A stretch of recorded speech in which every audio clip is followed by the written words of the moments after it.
All right. I think we're going to go ahead and get started here. The Nuggets fans, they're losing right now, 33-39. So maybe the talk will give us some luck and we'll win the game at the end. So those who don't know me, my name is Greg Sanchez. I'm the past president of CMS. John's not here. He asked if I would do the honors to introduce our esteemed guest here tonight. And I got one quick announcement just for the club. I'm also helping with the fair coordination and I guess the fair stuff. August 6th. So if it's not on your calendar yet, August 6th is the official date. It's a Sunday. The 5th, I know there's 4As that go out to collect for the fair, but the 5th we'll also need volunteers. I have a sign-up list. I have one out on the tables outside. I have another one in here. If you would like to volunteer, you don't have to have any knowledge of mushrooms to help. You know, if you're interested, if you're here, that's enough. You know, but we can always use help in all kinds of capacities. Just standing around by displays. If you have more specialized experience, let us know, and I know there's places we can put you. So if anybody's interested to see me after the talk, and we can get you set up.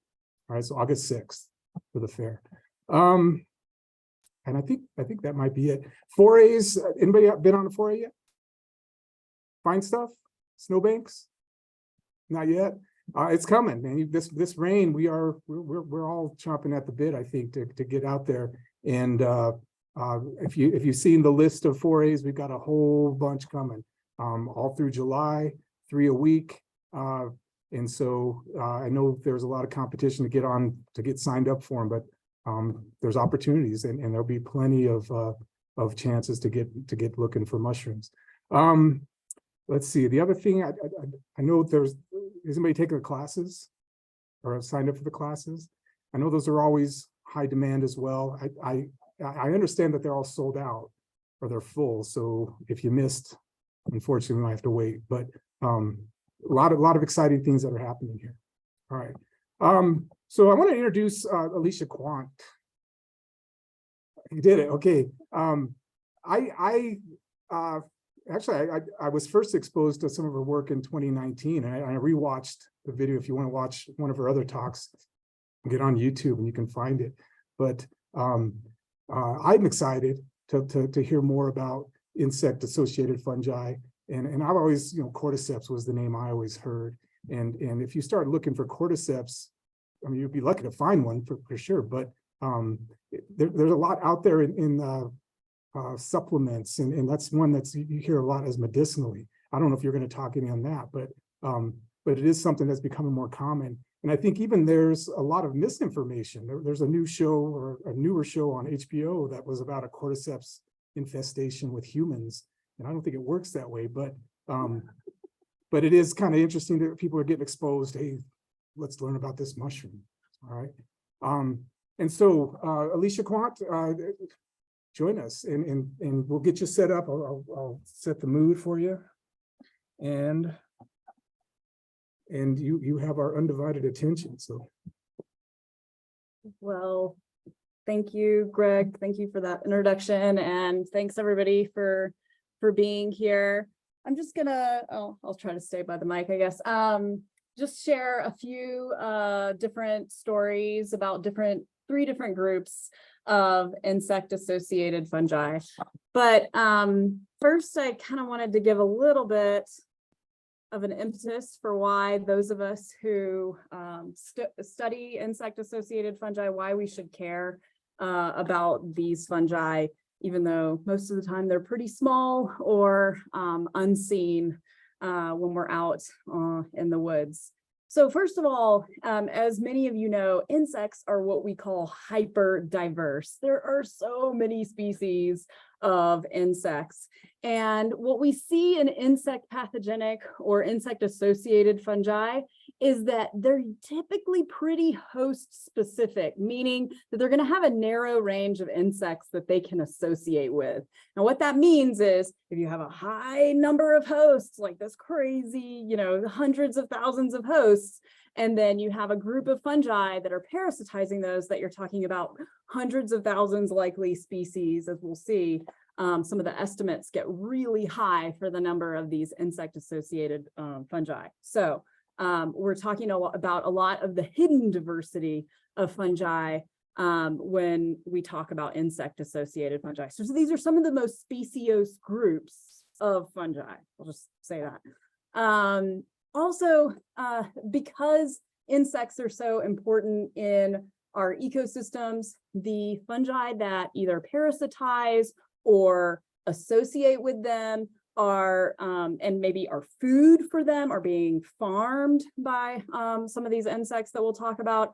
They're playing a significant role in the ecology of those insect populations, as I mentioned, either as food or as parasites or as something in between, as we'll see. Also, if you're into that kind of thing, then they're also potential sources of biocontrol for pests. And there are people who are looking at these to control mosquito populations and all different kinds of agricultural pests. There are different types of insect-associated fungi that are being used for biocontrol right now, all around the globe in different contexts. Okay, so with that being said, I'm just going to tell you about some examples, or really one example of the major, most diverse groups within these kind of three different ecological types of arthropod associated fungi. Things that you could maybe call mutualists, where there's some kind of obligate in both directions of a symbiosis. Things that are ectoparasites, and we'll come back to that term. And then we'll finish up looking at some pathogens. So first, we'll start off with an example of one of these mutualists. The group that I want to talk to you about today, and that is particularly relevant to us here in the Rocky Mountains, are a group of fungi called ambrosia fungi. And these are symbionts of fungus farming beetles. And you may have heard of bark beetles and bark beetle damage in the forests. And that is the group of beetles that are actually carrying around and farming, they're growing fungi to feed their babies. And if you're of the entomological sort, then they're in these two subfamilies of the beetle group, the Scolatini and the Platopodini, which are pictured here. And they're teeny, as you can see, 5 millimeters, so teeny little guys. I see these on my deck outside of Boulder all the time. So now you'll hopefully notice them. You see these teeny little things, and they have these little blunt faces, and that's because they're going to burrow and get in the bark and get in the tree, as we'll see. So these so-called ambrosia beetles, just like the fungi, ambrosia fungi, but the bark beetles, they carry this inoculum of the fungus actually around with them from tree to tree, as I said, as a food source for their larvae. And the specialized part of their body that has evolved to carry the fungus, it's like they're carrying around their own little flask or petri dish of their fungus around with them, but it's on a special part of their body, and that's called the mycangium. The mycangium has evolved several times, and they are on multiple parts of bark beetle bodies, depending upon, again, the huge diversity of these beetles and a diversity of the ways that they carry them around. So some of these bark beetles don't have one; they've lost their mycangium. Some of them have on the mesonotum here, the base of the pronotum. Many of them have them on the hardened back wings of the beetle. That's called the elytra. It's just a fancy name for those modified wings. And there will be mycangia. There's also ones that have the mycangia located in pits near the mandibles. And that's what this kind of bottom figure in the Xyloborus is showing. These pits here, that's where it's keeping the fungus to spread around and grow. So this positioning of where the mycangium is located is actually linked to the beetle phylogenetically, so throughout evolutionary time. So what we're looking at here at this tree from Yuri Holzer and colleague. Yuri does a ton of work on bark beetles. If you ever want to study bark beetles, go off to the University of Florida and work with Yuri. Anyway, so here in this tree, we see the mandibular mycangia is the ancestral state here. That's like most of these lineages. And then as we get down in the bottom, maybe this, will go away for me. We see the mesonodal mycangium back on the top part of the pronotum is in the lower part of the phylogeny. And then we see just one specialized lineage on the elytra. But I want to draw your attention to these red boxes here, red triangles. And these are so-called mycocleptic and bark beetles. Anybody klepto, right? Guess what these ones do? They steal the fungus and the farm of nice growing hyphae from other bark beetles. And so here is this bark beetle from a lineage where they have, their typical mandibular mycangium, and they've gone in and bored into the tree and started a gallery, and they're growing the fungus. And then here comes this mycoclept, sorry, and they bore in these smaller holes, and then they actually get their larvae and put them in, and then the host beetle can't grow their larvae anymore. So I think it's totally fascinating. It's like there's always something that's trying to, kind of cheat their way in, and they don't typically they're not carrying their own fungi around in a mycangium. So which fungi are we talking about that are typically the ambrosia fungi? These are mostly two orders in the Ascomycota. As we'll see, they're parathecial, so they form parathecia. They're both in this class, the Sordaria mycetes. We do see some, as I'll say, oddball Basidiomycota that have independently evolved to be the fungi that are grown as the ambrosia. This is a little bit about what it looks like. So the beetle is going to bore into the tree. You can see it both up top here, this adult beetle boring in, creating these so-called galleries into the wood.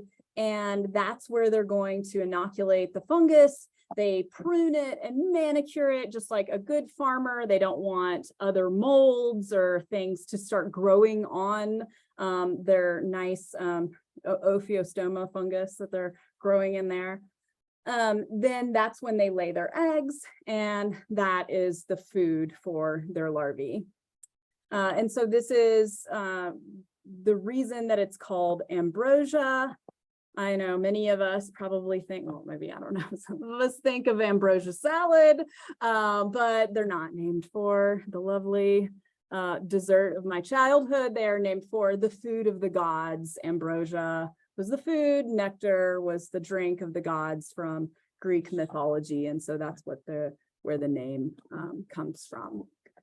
So these galleries, I showed you so far some kind of more intricate, I'll just come back here and show they can form these super intricate galleries that are kind of shown there. But depending upon the species of the beetle, the galleries can look really different. They can look quite amorphous as opposed to more linear like you see in some species. So if you're out there looking for them, they're not always those like kind of beautiful, I don't know, spiraling kind of things that you see. So one example of these is this genus Ophiostoma. I'll show you a picture. This is a picture of the parathecium. And, most of you, if you've seen a parathecium, you think of something, kind of flask shaped, pear-like, the old name pyrinomycetes, so after a pear. But these ones have these super long necks. It's at the tip here at the ostiole that the ascospores are going to come out of. And they're usually super sticky in these species. And that's because those ascospores need to attach to the outside, the cuticle of a host insect, and then get incorporated into the mycangium. So they are insect dispersed. And as we've been talking about, they're associated with bark beetles. Now, as I mentioned, this is particularly relevant here in the Front Range and all throughout the Rocky Mountains. There is a native bark beetle called mountain pine beetles that carry different Ophiostoma species. So there are a few species that are involved in this symbiosis, and they inhabit many different pine trees.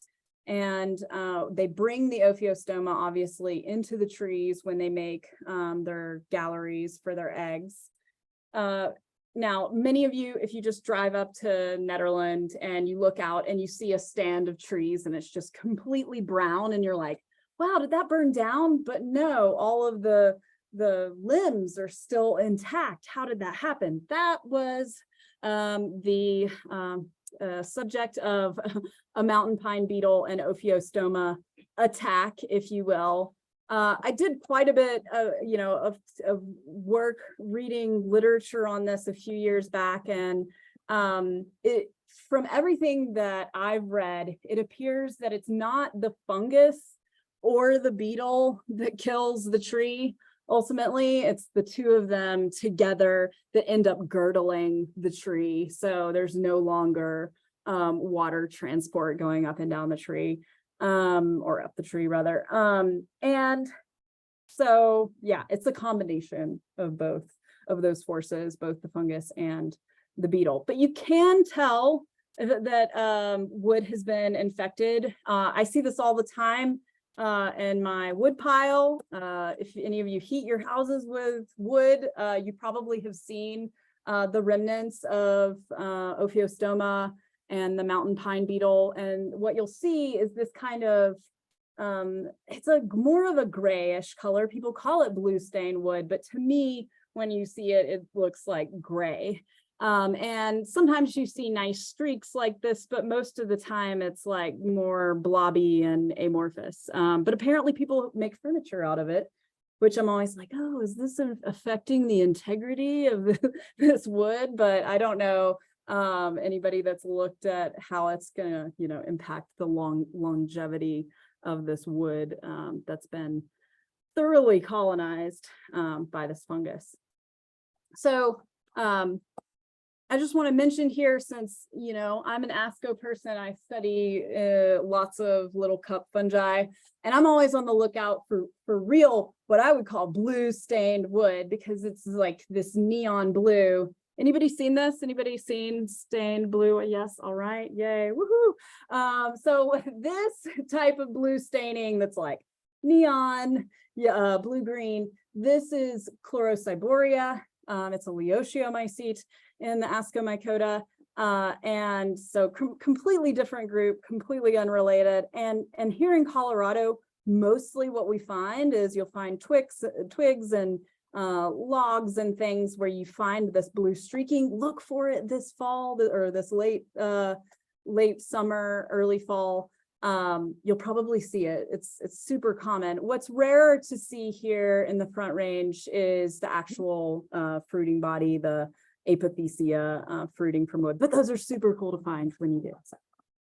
So not the same thing, but this is common, and hopefully you'll be on the lookout for that next time you see cut wood.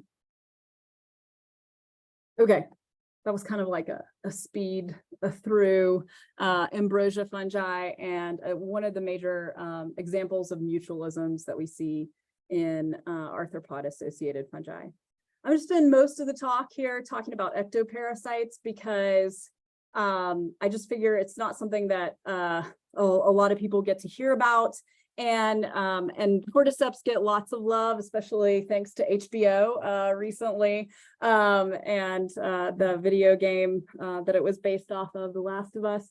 But if you wanted to ask me like which types of fungi really look the most like aliens, I would definitely say this group that I'm about to tell you would be my number one answer. And I think you're probably already starting to see why I would say that. So first of all, a little bit of a definition here. As the name would imply, an ectoparasite is something that lives on the outside of the host. And that usually is followed by a question from people of, okay, so they live on the outside of the host. What's the impact to the hosts like? Are they really causing any kind of damage or harm? And the question in this group, or the answer in this group, is that it really depends. And we'll talk a little bit more about what that depends on in a few slides. But basically, we see instances where these ectoparasites don't cause any harm. And then in other cases, as you'll see, where they will kill the host. So people don't think about it, but we have exoparasites too, some of us, and fleas are an example of an ectoparasite of humans, but this time it's the arthropod on us. And anyway, okay. So this group that I want to tell you about is another group of Ascomycota. They're called the lobule-biniomycetes. I know, it's a mouthful, so we just say lobules. And that's what I'll try to say through most of the talk, but these are all, or almost all, ectoparasites of arthropods. They have a high degree of host specificity, something I mentioned earlier. And then something that we'll see in this group is that they have what we call positional specificity. So imagine that you're a fungus and you parasitize the outside of an insect. So you can imagine that for dispersal reasons, that it might be really important where on an insect's body that parasite is adapted to. They have what's called determinate growth. So think about that hyphae that I'm going to inoculate that wood, that pine tree. I'm going to put some ophiostoma in it. That ophiostoma hyphae could just grow and grow and grow. On my petri dish in the lab, my hyphae, they just grow and grow. This is not like that. These have a certain number of cells, usually less than 20 or 30 cells, and then they're done. Like that's it. They have a very, what we call determinate growth.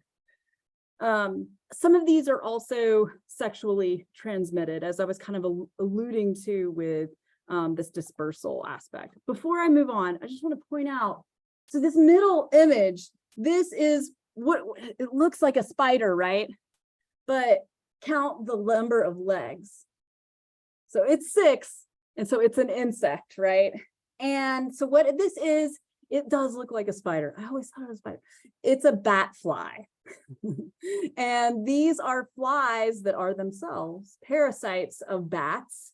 And this happens to be one of these species that can die from their ectoparasite infection. And these are all these massive for a lobule, but still very microscopic. But these just completely, imagine that this entire abdomen of this fly has been punctured, and all of those are just, completely consuming the contents of the abdomen of the bat fly. So they can be very destructive. But as I was mentioning, some of these are sexually transmitted.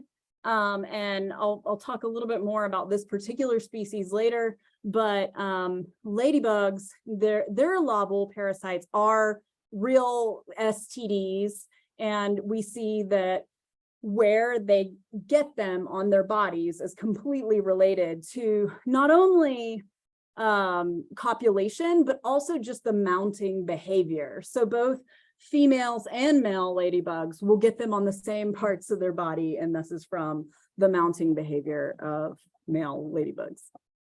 And that's how they spread, from insect to insect, right? It's a good way to be transmitted if you're a lobule fungus. just a little bit about the diversity of the order, not that it's so important. I just want to briefly mention that there are about 45 described species that are not technically well, they're not ectoparasites. They're mostly mycoparasitic. They're growing on other fungi, growing on dung typically, but they're typically insect dispersed. So that's kind of interesting in the evolutionary history of the order. And they're parathecial, as we'll see, and there's a pretty long ostiole there. The major order in the clade is the Lobulbiniales, and this is kind of the older name. So if you hear people talk about them, because people are always talking about lobules, no, but if you heard people talking about them, they might say this name as opposed to the class name. That's fine too. All of these are arthropod associated, no known asexual state. No hyphae. They don't make hyphae. It's just the fruiting body. That's it. No hyphae. So we call that fruiting structure the thallus, and that's the whole shebang.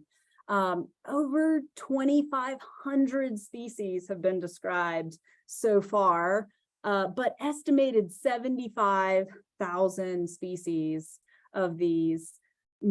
About half of these were described by one person, Roland Thaxter, who was active and was a mycologist at Harvard back in the early 1900s.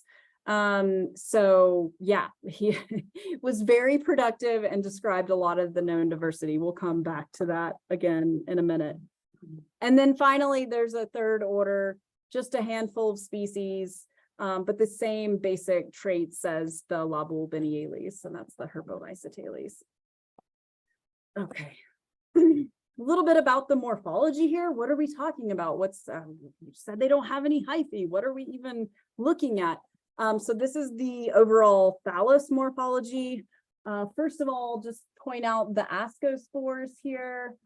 Those are what are going to land on and germinate on the exoskeleton of the host.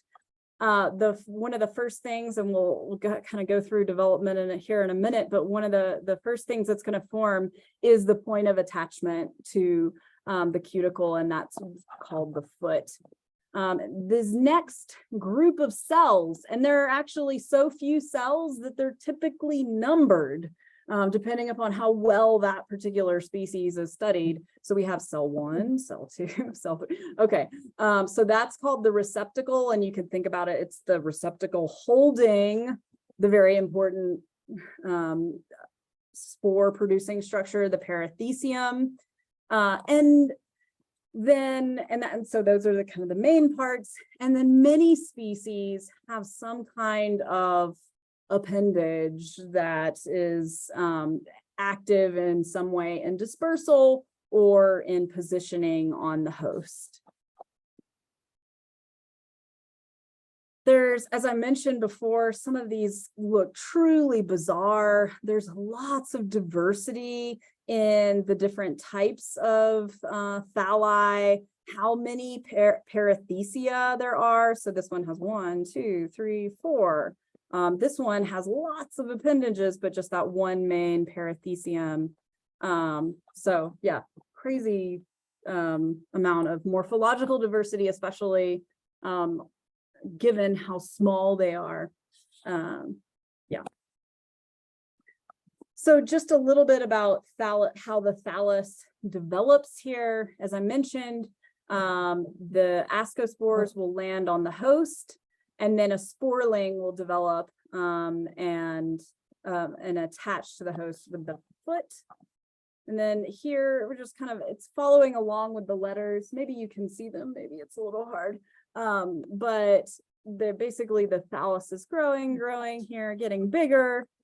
And then finally we get to this central one. I just want to point out that there's going to be antheridia and a trichogyne. The spores from an antheridium are going to fertilize the trichogyne, and that's eventually going to get bigger and bigger until you have that fertilized trichogyne becomes the parathecium. And that's it.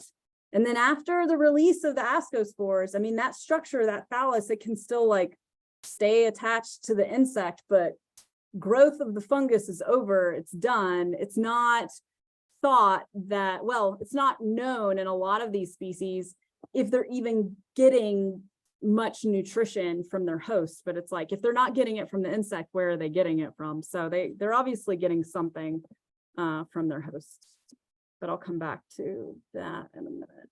Let's back up in the corner. Cool. So how do you collect lobules? These are tiny, they're on insects. Well, we just collect the arthropod hosts. So, these are some of the favorite places to collect lobules. Window frames are great. Ladybugs have tons of lobules. Definitely beetles are really great. So in basements, cockroaches carry lobules. Entomology collections. Actually, this is a great way. This is a way that Roland Thaxter, that I mentioned before, that described half of all the known diversity. And people would send him collections, entomological collections, and he would just go through them. And then boom, boom, boom, he's describing all these new species.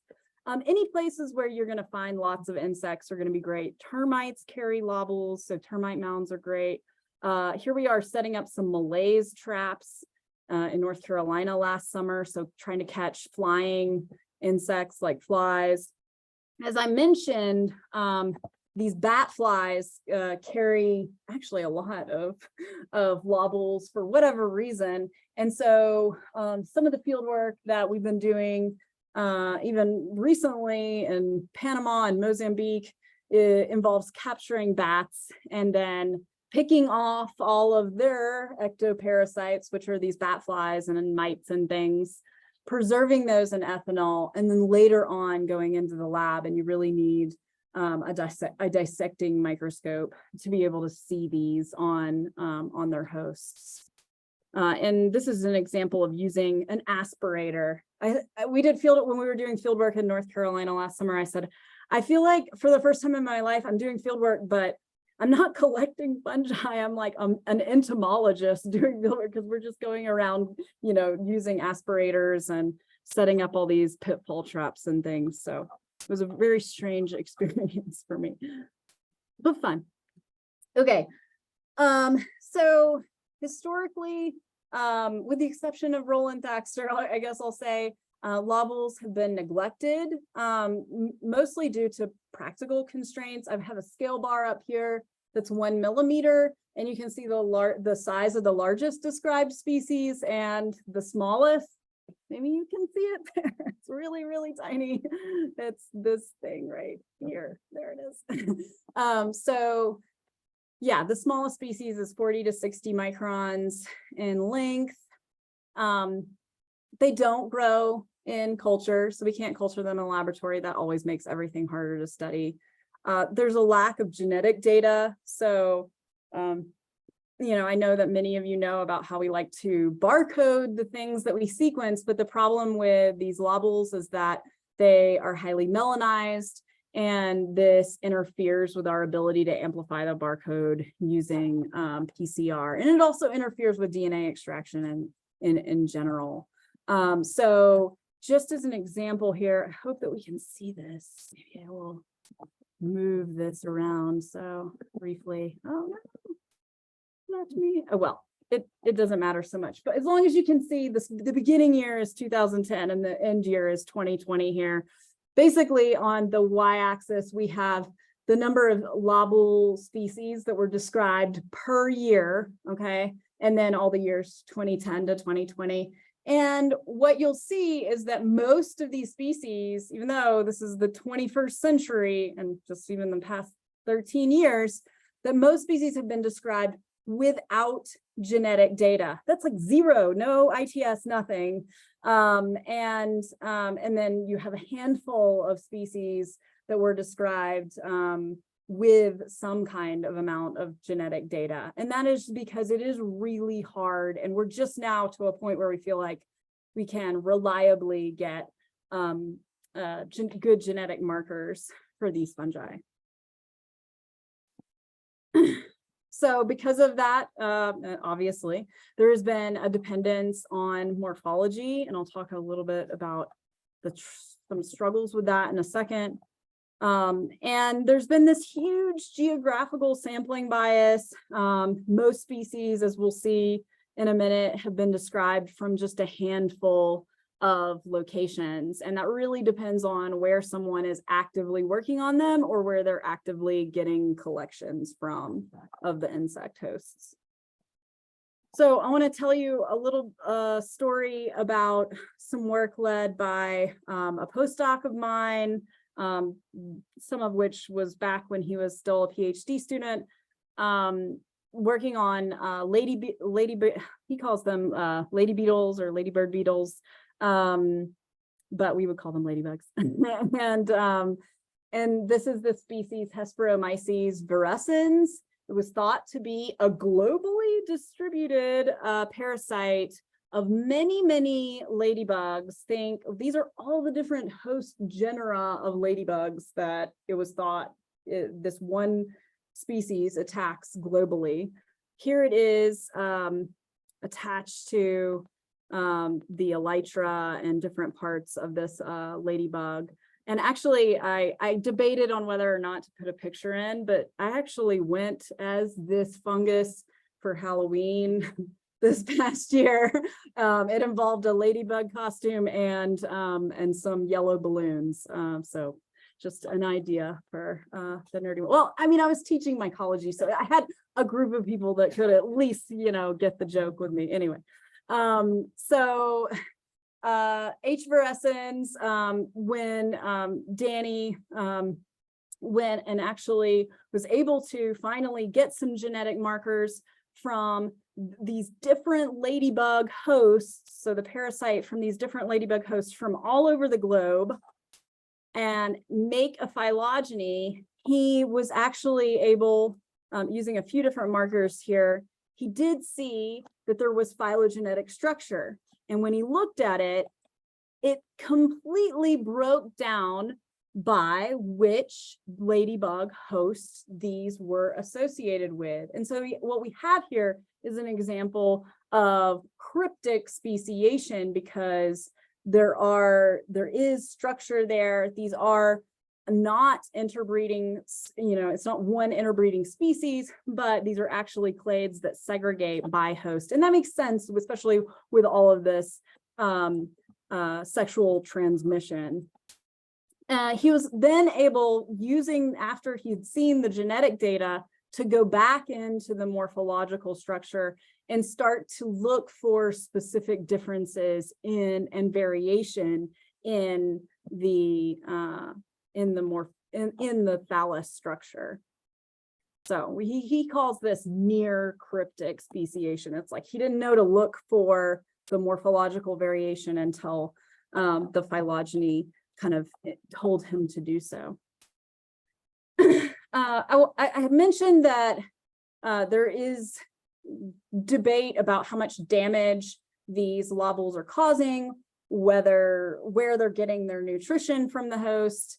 And one thing that we're also interested in is the role of the connecting structure to the insect cuticle. And so there's this structure that a lot of different types of fungal pathogens, plant pathogens, some types of animal pathogens, AMF, arbuscular mycorrhizal fungi, make that are called haustoria. And they're basically like these little tree structures that the fungus will grow into a host. And then that's where they can suck up all the nutrients and send it back to, in this case, the thallus that's hanging off the outside. And some of Danny's work indicated that the presence of the haustorium in groups where he finds the haustorium, that it's actually leading to increased amounts of speciation. And where you see the haustorium, that's where you see for every host, you get a different species of the parasite. So there's like co-speciation happening along between the host and the parasite. This also, just talking about this haustorium for a second, it also likely determines how much damage the lobule inflicts. So I'm going to go back to this picture and show something that doesn't produce a haustorium. There's almost, you can barely even tell, this is someone has detached this Riccia species from the insect cuticle and then looked at it with a SEM. And you can barely even tell. It's like, there's like, oh, no big deal. Just a little thing, little suction cup left behind from my parasite. Whereas in something that produces a haustorium, there's actually a puncture there in through the cuticle. What this looks like when people have done microscopy, and then this is some computer graphics over top of this. I was not involved with this, but I love this work. Is they're actually able to look at what the haustorium of these species that do produce a haustorium, what it looks like on the inside. And that's where you see wherever it says like HA. And it is like this, like it's like the roots of a tree that are going down into, and you know, they actually penetrate to the point where they're in the hemocyle, right? And so they're getting the nutrients that are floating around inside the insect host there. And so it looks like the presence of a haustorium, actually those things with a haustorium are more likely to lead to death of the host, whereas those that don't have a haustorium are probably more like benign nuisances on the exoskeleton. I wonder if I can get that to go away, huh? I won't go lower. Okay. So some other work that we have in revision right now, led by 2 students, is on a genus of bat fly parasites. Again, we're able to finally more reliably get genetic data to have barcodes and also to create phylogenies and things like this. And this is this genus Gloeandromyces. They're all on bat flies. One of the cool findings from this work was that we actually see a high degree of morphological plasticity among these species. Now, okay, what do I mean? I mean that 2 different thalli of the same species can actually look quite different. And that's like the opposite of cryptic speciation, right? It's where you see lots of morphological diversity and it's really just one thing. It's like Boletus edulis and Boletus rubriceps and all those things. Okay, but you might think that that's really strange, especially for these things that are you know, microscopic and so highly specialized. It turns out that this morphological plasticity is actually due to where they're located on a host. So if a lobule species can grow on both the elytra and the leg, they'll look different. A really cool example of that, and just a really cool looking fungus to me, is this, which is called Cucujomyces. And this is the same species, okay, on the same host. So same insect. They were collected off the same insect. Number 4 was from those hardened wings on the back of the beetle, the elytra, and number 5 is from the leg. And you see that this one only has 2 parathecia, this one's got 5. I started looking around at all these different Cucujomyces. These are ones where there's lots of this morphological diversity. And it seems like the ones on the legs always have way more parathecia than the ones on other parts of the body. So I don't really know what that's about. I haven't seen a hypothesis about what that's about, but pretty cool. Okay, I'm going to go on a little tangent here and tell you about something that we've been working on related to conservation and is maybe interesting to many of you who are involved in being a part of conservation efforts of fungi and citizen science, because I think I'm going to talk about it in the context of lobules, but I think it's interesting to think about this also about any group of fungi, because we have done so little in the way of trying to understand what the conservation status of most fungi are. So the question that we had was, how does being understudied relative to like the estimated diversity, how does that impact conservation efforts? So just a little pitch or a little segue here. Fungal conservation efforts are gaining momentum.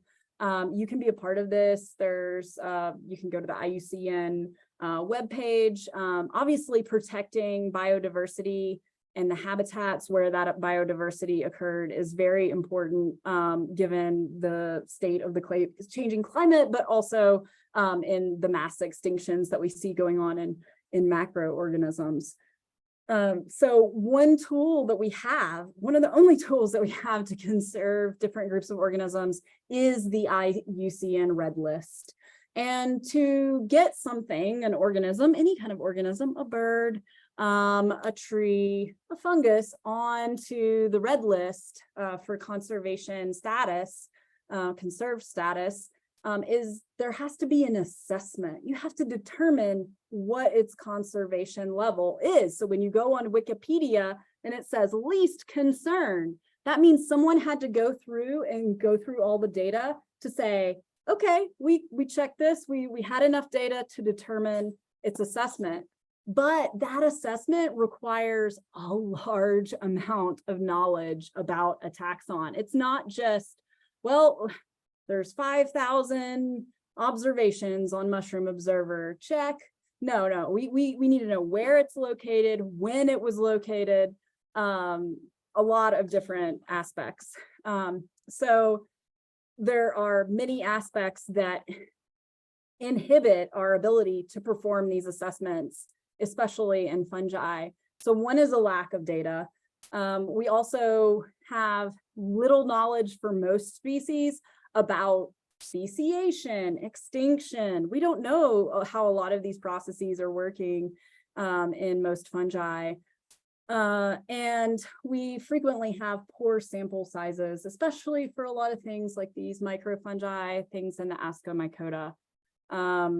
So we call these gaps in our knowledge in reference to conservation efforts, we call them shortfalls. I think it's kind of a funny name, but I didn't come up with it, and that's what we call it. So we wanted to know how these shortfalls, what they look like in an understudied group like lobules, okay? So that's what we're going to talk about. So what are some of the shortfalls that are affecting lobule biniomycetes conservation assessments? The first of these is what we call the Linnaean shortfall. And this is the difference between the actual number of species, if you could ever know that, and the number of described species. And you can imagine this is going to be a big shortfall for most fungi.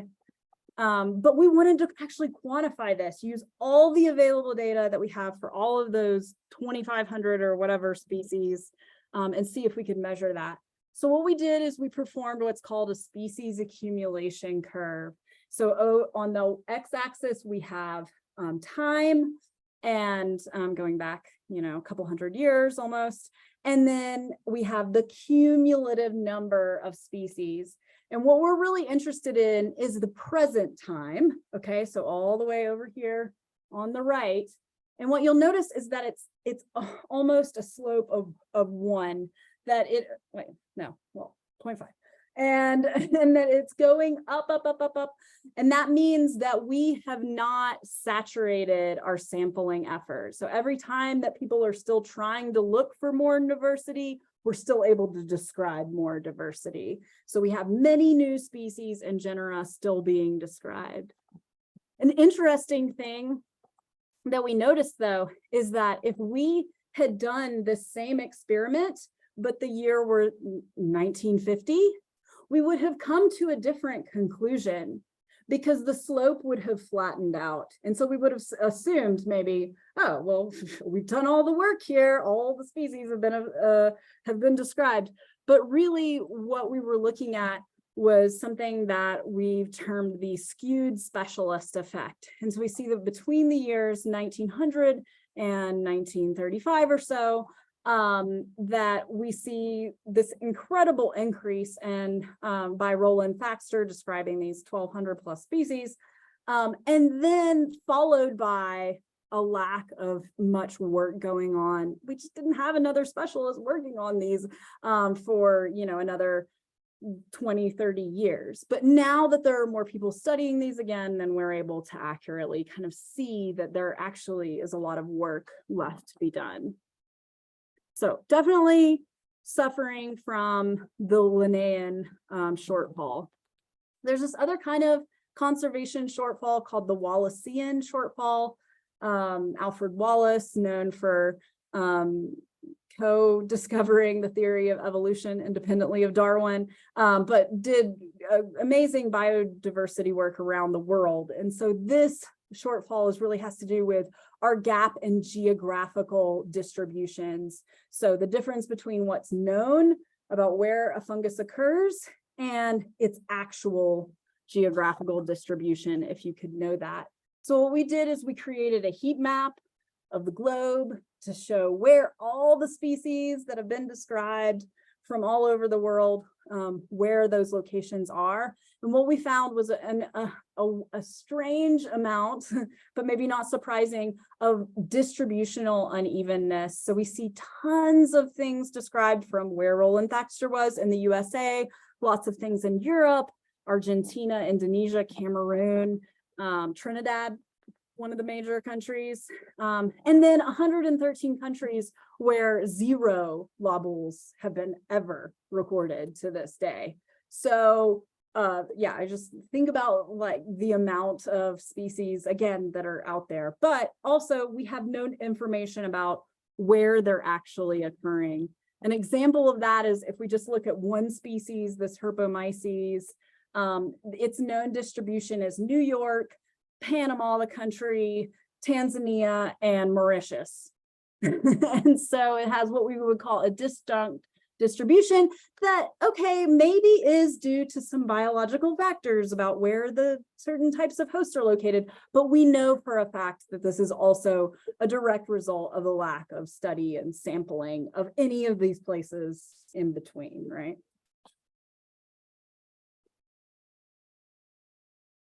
Something called the Latimerian shortfall was what we looked at next. These are where species are not known to be extant or extinct. So we don't know if they're still exist anymore. And that's something that you have to know to get something on the red list or be assessed. And this is also known as the last seen shortfall. So when was it last seen? After it was described by Roland Thaxter or someone else. This is named after the coelacanth. So the idea being that, it's known from the fossil record and thought to be extinct until someone rediscovers it, right? So when we looked at all of the observations over time, and then what we found was that compared to these other groups of organisms, these are just looking at animals in this particular figure, that we see that yes, there are some birds and especially reptiles that haven't been seen in 50 years, but it's nothing like what we've seen for lobules. So most lobules, or half of them or so, haven't been seen since they were originally described. And we see this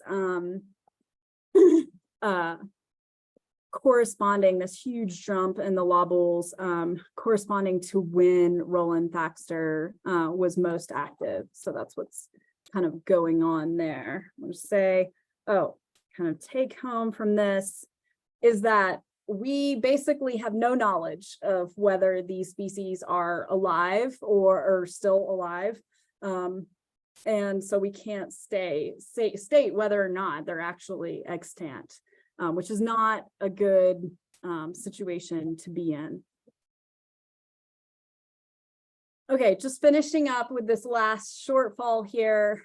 This is the Scottian shortfall, and you could think about this as in an ideal world to conserve biodiversity, you would want to have every species assessed on the IUCN list. And so this is the difference between the number that have been assessed out of the total number of described fungi. It's named for Peter Scott, who founded the Red List and co-founded the World Wildlife Fund. So just so you know, we are making improvements on fungal conservation. 619 assessments have been done for all fungi out of the 150 or so thousand that have been described so far. So not very many, but people are working on these. Yes, there's like a major effort going on to improve that, but zero still for lobules for obvious reasons, because they're really hard to study. I'm going to say this. So basically, as I mentioned, these just represent a very important tool for successful conservation, and that our lack of coverage in these poorly studied groups means that we don't have a method for trying to conserve them, even if we want to. So what has this examination of these shortfalls taught us? That fungal conservation is gaining momentum, but that it's still really difficult, and that understudied fungi will be even more difficult to assess and conserve because of these knowledge shortfalls.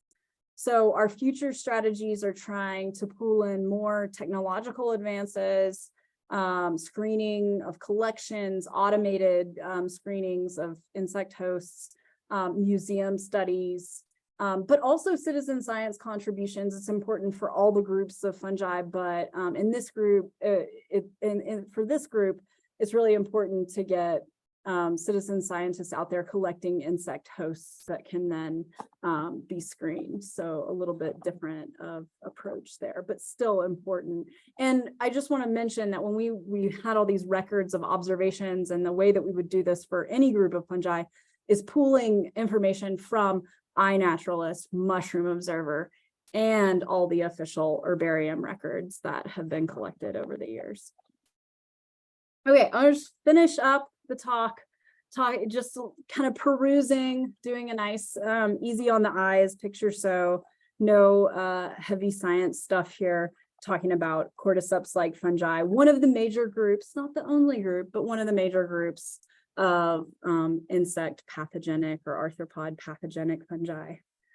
So everything pictured here was once in the genus Cordyceps. Now none of them are. No, one is in the middle there, still Cordyceps. Oh, actually, Locustifolia I think is still in Cordyceps. Okay, so we have two that are still left in Cordyceps. Everything else has moved on to different genera,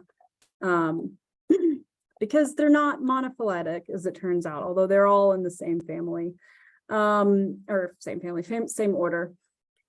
So now we have a few different genera that you might see if you're collecting them and you're putting them on iNat and people are helping you identify them. So there are things still left in Cordyceps, as I mentioned. Most things are in Ophiocordyceps. There are a lot of Mesorhizium, some Bovaria, and some Talipocladium, especially those Elaphomyces, truffle parasites. So we refer to most of these as just cordyceps-like fungi because they were once all called, or most of them were called, cordyceps. So cordyceps-like fungi, they produce either bright or pale colored fruiting structures, sexual and asexual, or both, sometimes both at the same time, as we'll see, growing out of their insect hosts after they've killed them. This is a spider that I found on the underside of a leaf. It's a great place to look for cordyceps in Tennessee a long time ago. And you see this subiculum, is like this little single layer of parathecia that are growing off of the top of that pretty flat spider. And then the little osteoles where all those spores are going to come out are those dark portions of those tiny little parathecias. Very pretty. So the spores, basically, as we'll talk about, they land on and penetrate the insect exoskeleton, and then they completely devour the host the inside of the host, and then they form their fruiting structures. But the exoskeleton is almost always completely intact. So a kind of a more detailed version of that, you have, oh, and this isn't animated. Oh, well, sorry about that. It should be animated. The spore adheres to the exoskeleton. We get germination, and then this formation of this swollen cellular structure that's called an apressorium, very common again, also in plant pathogens, to physically uses turgor pressure in concert with enzymes to get through the different parts of the cuticle. So you get bursts of hyphal growth to get all the way down. Finally, we made it down into the hemosyl, where it will then mostly grow in these structures that we call blastospores. It's basically like yeast-like cells, so it's more of a unicellular growth that's good for floating, right, in an aqueous solution. And that's where they're going to consume, yum, yum, yum, all the insides of the host, whichever stage of the host it infects. And then it will form essentially what's called an endosclerotium. So it's going to make lots of hyphae, then so switches back to hyphal growth, forms this endosclerotium, and then we see the production of whatever kind of cool, funky fruiting body it's going to make out of the host and form those. If it's the sexual fruiting body, then form the ascospores. These are, as I just mentioned, in the ascomycota. They are also perithecial, like we saw in the lobules and the ambrosia fungi. And typically there are lots of perithecia on one stroma. And this is a mag view here, showing those beautiful osteoles just kind of poking up above the surface. Inside each perithecium, you see these really long asci, typical of cordyceps-like fungi. And inside the ascus, there were 8 or 16 ascospores, and then they've broken up into all these teeny tiny little part spores, and those are what are going to go off and infect and land on a new host. I always throw this pitch in here, mainly because I think I like to show that you can have both asexual fruiting and sexual fruiting from the same host individual at the same time. So underneath all this dirt stuff from where I dug it out of the ground in China back in 2010, there is a butterfly larva. And we have both the asexual conidiophores here producing just tons and tons of asexual spores, and then also the sexual fruiting structure with perithecia making ascospores. So prior to 2013, we could give these two things, even though they're both growing out of the same structure at the same time, 2 different names. That's crazy. But that was the world I lived in when I collected this in China. I'm like, what do I put when I write it down in my field notebook? But now we cannot do that. So we combined this name now. We have Cordyceps tenuipes, which most of the time does not take different, like the species epithet and the genus name. Most of the time we don't do that kind of crazy thing, but for this one we had to. Just a gallery here showing some of the diversity of different spider pathogens in this case. This Acanthomyces is cool. There's just like individual perithecia. A lot of these are in really bad shape when you collect them, or the insect is in really bad shape. It makes host identification of the host really hard. That's actually something that we struggle a lot with. Like, who knows what this spider was underneath here? I don't know. But yeah, and a lot of times there isn't enough genetic material left in the host. You're not going to get DNA out of that exoskeleton. Can do a little bit more diversity here of beetle pathogens. The Ravenellii and Melilanthe are 2 that you can collect in the eastern part of the US. That are some of the larger cordyceps that you can find in the continent. grasshopper pathogens, most diverse in the tropics, both of these collected by my colleague Tatiana San Juan down in Colombia.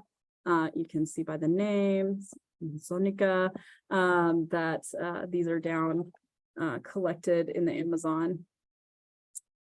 By far, the most speciose group of the cordyceps pathogens are all moth butterfly pathogens. Yeah, beautiful, lots of diversity in coloration and size. Size typically related to the size of the host. So that's why one of the larger Ophiocordyceps species that's been described is this one, Ophiocordyceps sinensis. It's supposedly one of the most expensive fungi in the world by weight. And if you're not in the US, where maybe Ophiocordyceps unilateralis, the zombie ant fungus, would be the most famous cordyceps, outside of the US, maybe this would be the most famous cordyceps. And it's very highly valued for its use in traditional Chinese medicine. It's only found on the Tibetan Plateau.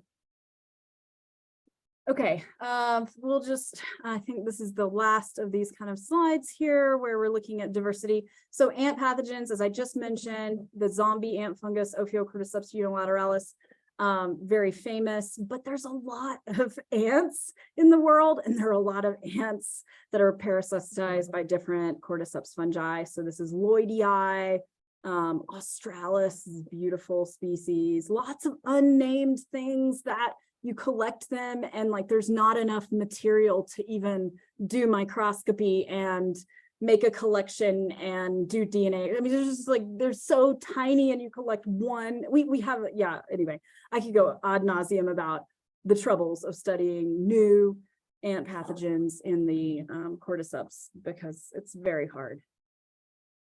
So, you know, as we mentioned, this zombie behavior, or in Ophiocordyceps unilateralis, is what I refer to not as zombie behavior, but as summit disease. And this is a very well-documented behavior in many entomopathogens, and not just fungal entomopathogens, nematodes. There are nematodes that cause this same kind of what we call summiting behavior, where the host is kind of manipulated, and their behavior is manipulated to go to a high place. And so we see this in many different cordyceps fungi. Here's a Purpureocilium that does it, in addition to an Ophiocordyceps.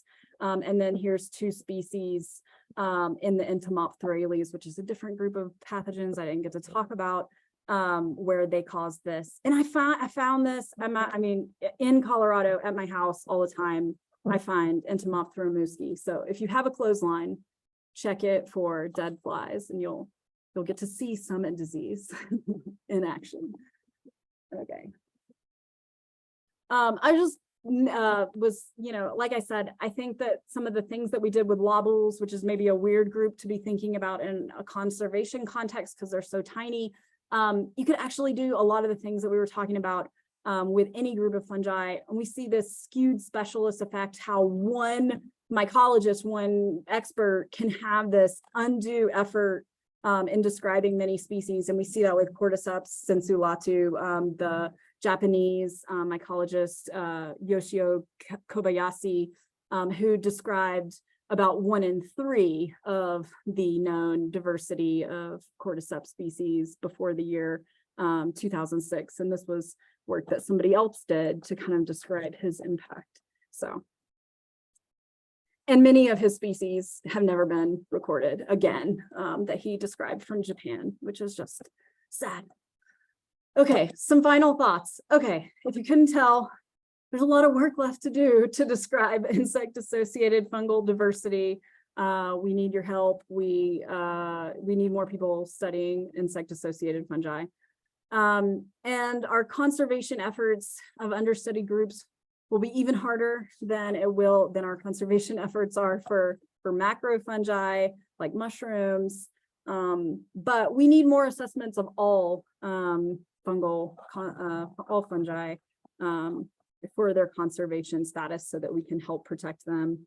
And that the assessments of these distributions the time since last seen. So the time since the last records, they can be greatly improved by the contribution of citizen scientists and through the use of programs like iNaturalist and Mushroom Observer. And with that, I'll just thank you all for being here.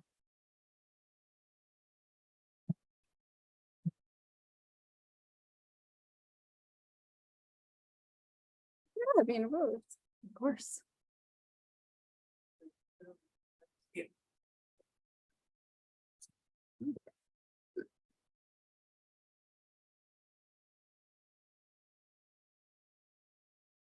Their faces now. Uh-oh, Andy. Which thing? Which thing? So Like lobules? Yeah.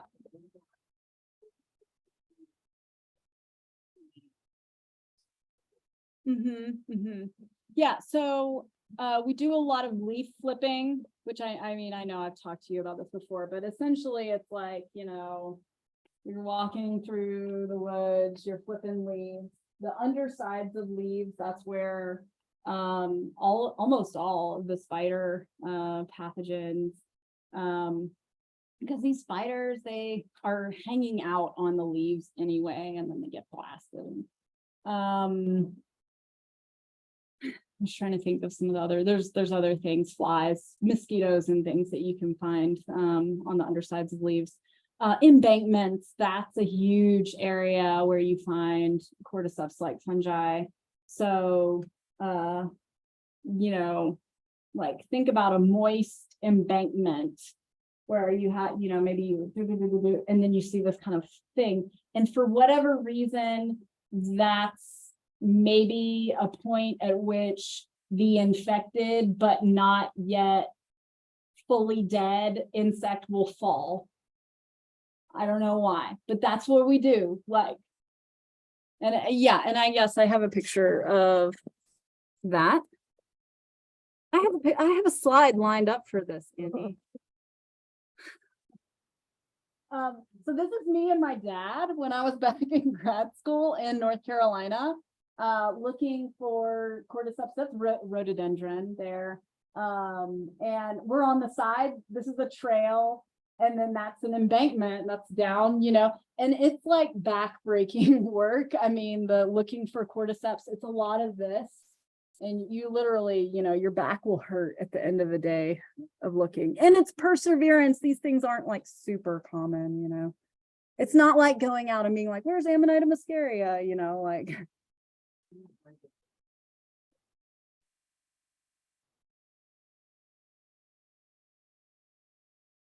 I mean, I haven't seen anything up in the Alp, like above tree line, definitely not.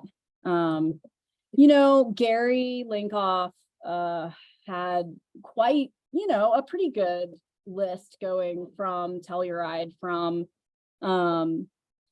several years of doing the foray. If you get his list of things recorded from there, yeah, they had a number of collections, but they had what, like at least as many of us and like people going out every single day of the foray over years, right? So yeah. What does it generally take for the pathogens to kill their host? Yeah, so it depends, but you're looking at a timeline of about a week. So shortest, like a few days, and then the longest, like, you know, 2 weeks, maybe pushing it. Yeah, but we I don't know, we have killed things in the lab, so yeah, we have an idea of how fast it goes. Yeah. How does it happen when there isn't a hostoria? Yeah. And then also like maybe related, like how the organism like express the different molecules in different places, or even like go to like the 20 cells or whatever. Or is that, yeah. Yeah, both of those are unknowns. Sorry to disappoint you, but it is something that we're We have the first single cell genomes now from lobules. And one of the questions that people are really interested in is in development of the fruiting structure, the thallus.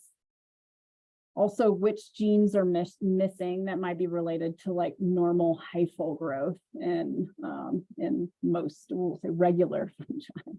So yeah, good question. No, it's like, yeah, it is like a suction cup that's there and it's like hanging out kind of, you know, in the wind. Yeah. Yeah. Yeah. The mycangia.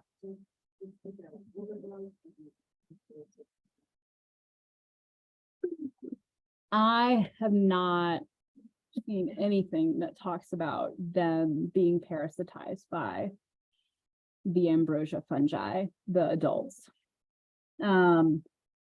The cost that I could see would be related to making that structure, like having a dedicated structure, and then any like extra weight that they have carrying these cells around and flying around with them. Yeah. But obviously, I mean, I think there probably is a cost if these are, you know, if cheaters have evolved. Sorry, I saw. So are there some kind of cell receptors that really hook onto the third to the host, some kind of key and lock kind of thing that basically say, okay, this is my baby right there. I'm gonna go after it, I'm gonna lock it, I'm gonna penetrate, and I'm gonna exclude those enzymes, and that's it, you're dead. Yeah.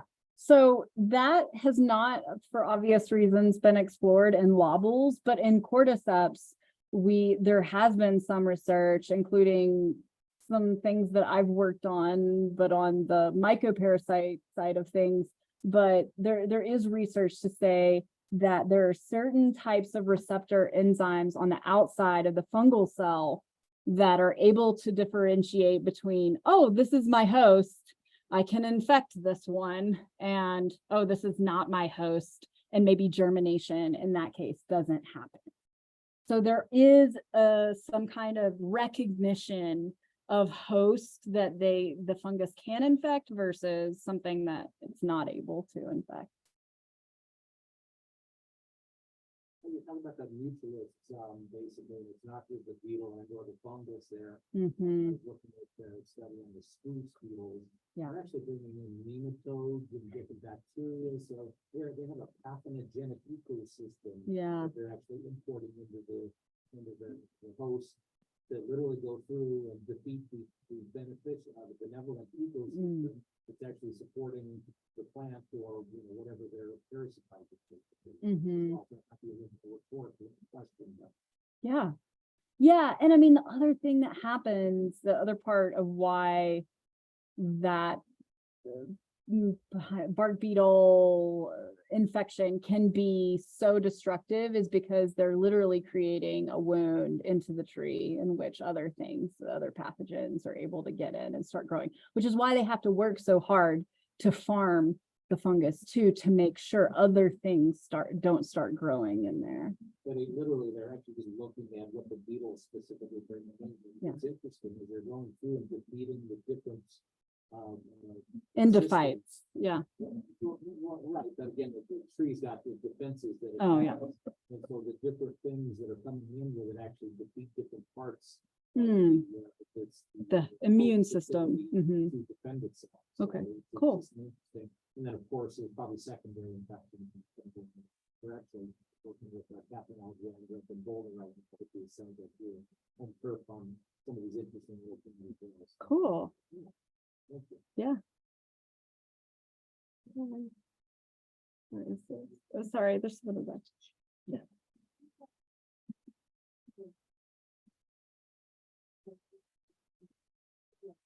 Massospora? Yeah. Yes.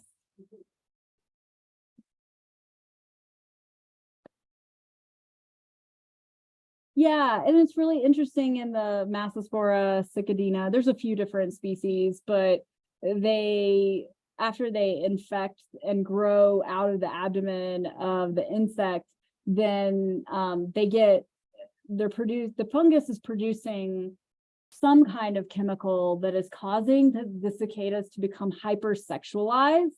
And so they go on like a mating frenzy. And essentially, this is just a way to infect a lot more hosts. So this is another example of behavioral manipulation for dispersal.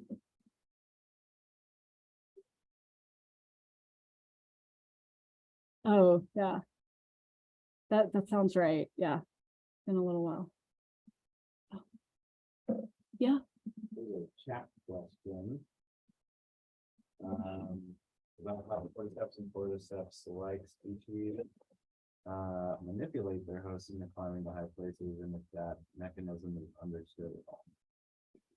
Yeah, so no, it's not exactly understood what exactly causes summit disease, but we know that these fungi produce lots and lots of secondary metabolites, and it's likely that one of these chemicals that the fungus is, one or more of the chemicals that the fungus is producing is causing this kind of summiting behavior.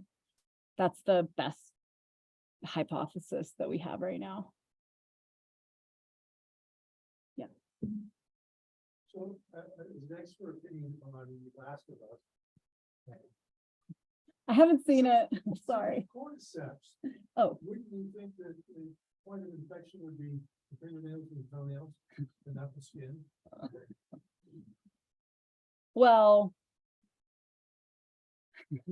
I'll say that the insect cuticle, the exoskeleton, is actually a lot different than our nails and hair and things like that. They're keratin, and the exoskeleton is mostly chitin. But you know, so how do I say this without saying it? So we do know of some cordyceps that have caused infections in people. Freak out. Because I could say that about almost any like fungus that grows really well in culture. If you get zapped with enough spores and you're immunocompromised, then guess what? A fungus who gets into your nose, and this was going to be my answer, is actually the way that I would expect. So a lot of these entomopteralian things, like the one on the fly and the grasshopper that I showed, they frequently will cause what are called mucoromycoses in people and or dogs. And they always are getting in through and causing problems in the nasal area. So the few examples that we have in the literature of cordyceps, in particular this, I showed a few Purpureocilium, maybe that one of the hemipteran that was doing its funky thing. There we go. Purpureocilium, lilacinum is one that has been reported a few times in people. They're causing them in the nasal or eye area. And I think it's just a really sensitive, moist area of our bodies and warm. So, but don't freak out. It's not The Last of Us. It's not happening. So would it Yeah. be examples that really they at all that it really causes our demise or our body? I don't know. I'm not, not a fan. I don't believe it, but okay. Sorry. With the CDO, you mentioned there's like some specific microbiota that like also have like fungus. Mhm. Mm-hmm. Are there any like differences in terms of just like how they specialize in that? If they're like interesting differences or like why they both kind of ended up being associated with some insects? And then also maybe back onto that, is it all just like mechanical rubbing that the spores come out, or is it also I don't know that I understand the last part, but so the ambrosia, it's not understood why this other independent evolution happened, and like people, when they found it, this was really recently, like 2016, that they described this bacid that does the ambrosia fungi thing. But we know that like other examples of farming, are predominantly Basidiomycota. So we have things like the Leucoagaricus that grows exclusively with the ants and the Atini. And then it used to be called Atomyces, actually, that fungus, but now it's Leucoagaricus. And then these termitomyces, which is edible, that grow on termite mounds and that are farmed by the termites. So it's not unusual to have the basids used as food in these farming interactions as well. But just weird in the ambrosia instance. And I don't think they're causing, well, I don't know. I don't know much about that interaction. That was also work done out of Uri Hulser's group down in Florida.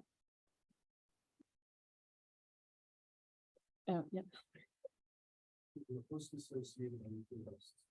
Is it just a single species community or some of the more complex? Yeah, it can be more than one fungus that's being farmed at the same time, like with these Ophiostoma species, but I don't think it's uncommon to have, you know, a single group, but I don't know, maybe if you get more than one fungus growing and being farmed at the same time. Good question. Yeah. If there were multiple fungi,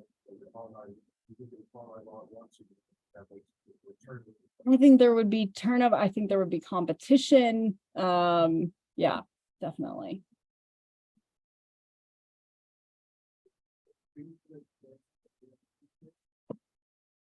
Oh, I don't even know. I assume it's just the ponderosa pine. Well, the Dracula's ponderosa, the ponderosa. And then there's also other beetles that could perhaps be in other species. Yeah. I think he was talking about the Chlorociboria, but Yeah. yes. Yeah, are there any that are poisonous?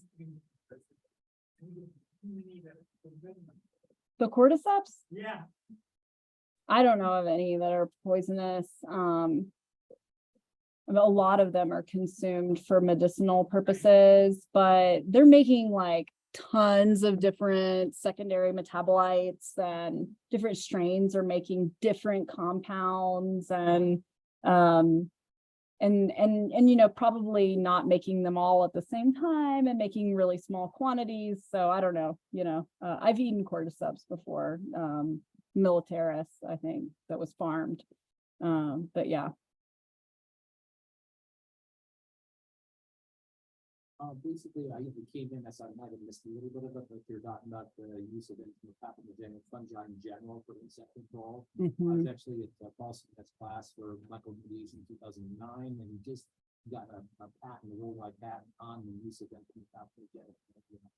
I'm surprised that we haven't. That was almost, you know, patent's going to run out fairly quickly. People have been using cordyceps-like fungi for biocontrol all over the world since the 1980s. Sure. So how he got a patent to do that, I don't know.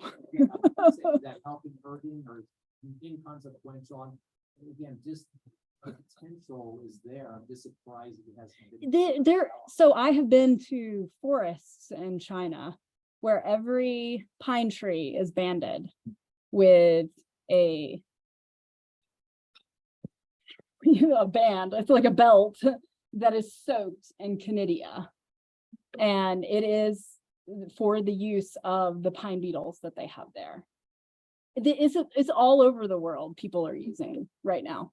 Yeah, it's just not that much in the US. But yeah, but then there were people like, you know, a few years ago there was somebody working on genetically engineering one of the metarhiziums, maybe a revertii, to specific, you know, I don't know, target mosquitoes.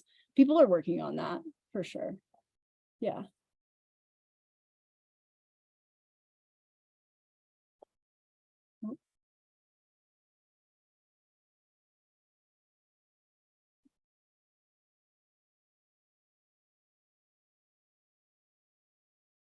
Well, Sorry, I couldn't hear you.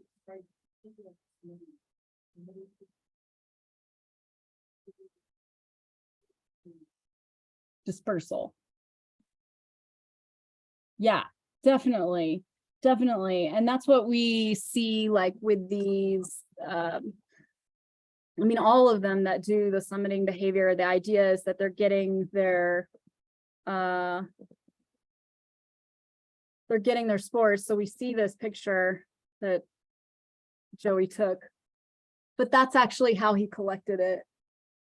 And so you can imagine then that all the spores are getting shot down onto the forest floor to infect new ant hosts, right? We take it to Andy at DBG or bring it to me. I'll take it. Yeah.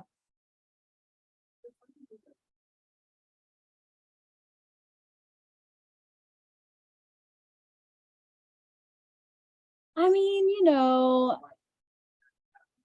right. I mean, I led with that's why I led with that, because you know, you do get that question. It's like, well, why do we want to conserve pathogens and why do we want to conserve parasites and things like that?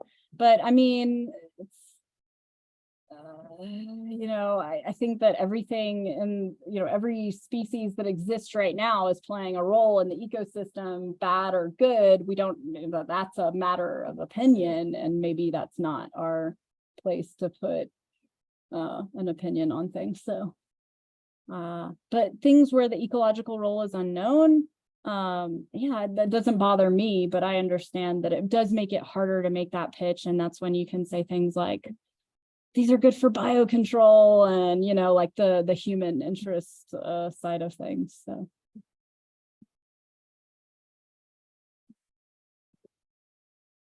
Okay. Thank you, Dr. Thanks. Yeah. It sounds like we have some new challenges, and we'll set some table space aside for the collections this fair. Right? The microscope, bring the microscopes. That's right. All right.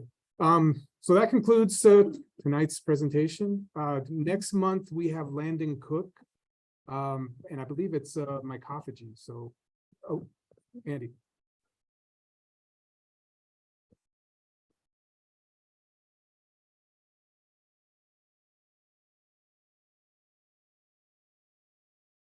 Yeah, keep your eyes on the forays. Thank you. All right, have a good night.